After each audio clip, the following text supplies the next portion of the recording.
Dr. Steve Pieczenik, and this is Steve Talks.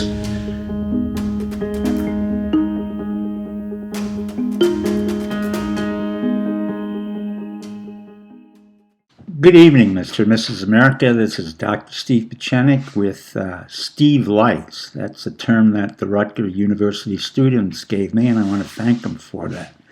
Today I want to thank Donald Trump and his family and the Saudi Arabians and the King of Saudi Arabia and all the princes for that wonderful, wonderful reception that President Trump, Melania, that gorgeous First Lady, and Ivanka Trump and Jared Kushner, mind you, an Orthodox Jew, is welcomed into Saudi Arabia. Now that is a first in my life, and previously, I was wrong. I said I didn't think he should go overseas, but I must admit to you, ladies and gentlemen, I was wrong. And the reception that he received on the part of the United States was exceptional. I mean, absolutely unbelievable. And I give them full credit. I give Rex Tillerson, the Secret Service, and all the other individuals who were involved full credit, and I want to thank our First Lady and Ivanka Trump and all the ladies who were involved on behalf of the United States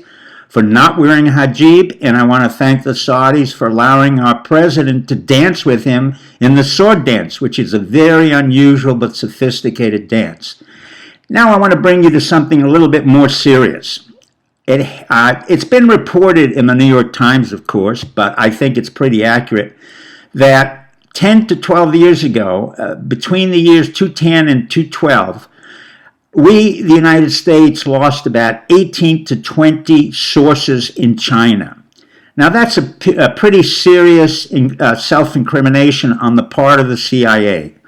Now, many of you know I was trained by the CIA at the MIT Political Science Department at the John McCone Center, and I've always been grateful to the CIA. I've always worked with them and against them, but I've had a very respectful relationship with them, and overall I like them as a group of individuals. However, sometimes I would like to criticize them, and sometimes they often criticize me, so it's a back and forth that goes on. In this particular case, I found it very, very bizarre that the CIA admitted to their own faults between the years 2010 and 2012 that they in fact lost or had killed 20 sources in China. Now, as an operative, this is what I usually do, and you people can follow me. I looked at the year 2010, and then I matched that with President Xi Jinping's position in the hierarchy of the Communist Party. At that time in 2010, he was the vice minister of the military commission in the Communist Party. Now, for those of you who don't know what that means he was the man in charge of intelligence, military, and counterintelligence. So, in effect, he got rid of many of the CIA sources that we had to depend on in order to understand what happened to China. But is that completely correct? Now, putting on my counterintelligence hat, this is what I had to come through and figure out, what I call paradoxical intention. What's always obvious to the eye and to the CIA is not always obvious to counterintelligence operatives who work all around the world. The first question was, why did the CIA have to admit today that they made a mistake between 2010 and 2012? Well, we have to go back to President Xi Jinping's ascendancy. He, as I said, came up through the Cultural Revolution. His family was humiliated in the Cultural Revolution by Mao Zedong, and he never forgot that. He never forgot how humiliated his father was, his mother, and he was. And then he began to ascend the communist ladder as what we call the princeling of the Communist Party, eventually achieving the highest position, which is the premier or president or whatever you want to call it, chief executive of China.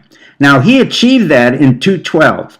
At the same time, in 2010, his daughter, whom I will not name, was quietly seconded to Harvard. She became a Harvard student under another name, and she had to have done that with the CIA permission, the State Department, President Obama, and a lot of other people. And I congratulate them for allowing the president of China's daughter to become a very good student at Harvard. The key aspect, though, was why does the CIA have to admit today that they had lost assets in 2010, just at the time when President Xi was becoming the president of China? And the answer, my friends, is that those who look at the obvious sometimes see the obvious. The point of fact is that the CIA may have had the most important asset of all was President Xi himself. If I'm correct, that means the CIA has to rethink their counterintelligence and their intelligence capacity, particularly in the psychological field and particularly in human. If I'm incorrect, then I'm incorrect. But the point of fact is the CIA never admits to a failure unless there's another hidden agenda. And as the Chinese say, and I have to look down to quote this, Guo Jianxi, which means melon field under plum tree, or in English, it means act suspiciously, don't draw attention to yourself. Thank you, Mr. and Mrs. America, and good luck.